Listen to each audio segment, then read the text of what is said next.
밤낮 없이 이어지는 무더위와 찌는 듯한 폭염으로 곳곳에서 과열로 인한 화재 위험성도 커지고 있습니다. 본격적인 여름 휴가철 주의할 점을 짚어봤습니다. 이정화 기자의 보도입니다.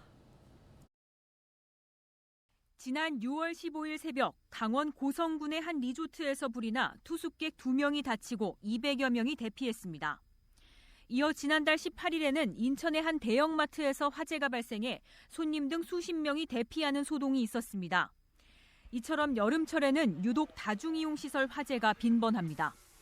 지난 2018년부터 지난해까지 여름철 발생한 화재는 연평균 8,800여 건, 500명 이상이 다치거나 숨졌고 2천억 원 넘는 재산 피해가 났습니다.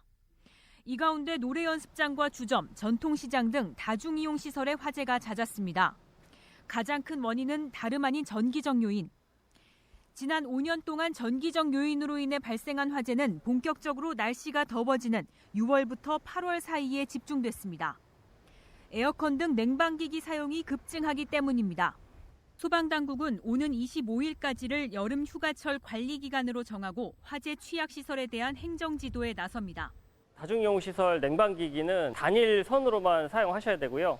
이 선이 훼손이 있는지 꼭 확인을 하셔야 됩니다. 먼지가 있는지 확인하셔서 청소를 하셔야 되고요. 실외기 주변에 충분한 공간을 두셔야 되고 또 불볕더위가 장기간 지속되는 상황에서 야영이나 캠핑 시 차량을 이용할 일이 많은데 이때도 각별한 주의가 요구됩니다.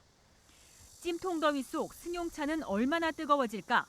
공터에 30분 정도 주차한 차량의 온도를 재봤습니다.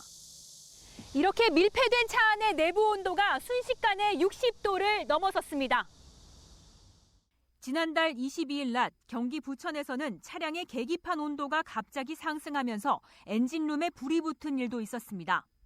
휴가철 장거리 운행 전 점검은 필수입니다.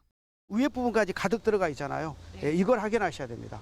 가장 중요한 게 여름철 같은 경우는 날씨가 바깥 온도가 높기 때문에 자동차가 과열되는 거는 이 부동액 때문에 그러는 거거든요. 그래서 동네 카센터가 많이 있잖아요. 이제 그런 데 가셔서 한번 이제 장거리 뛴다고 얘기하면 고온에서 곧장 폭발이나 화재로 이어질 수 있는 라이터나 스프레이, 손소독제 등은 차 안에 두면 안 됩니다.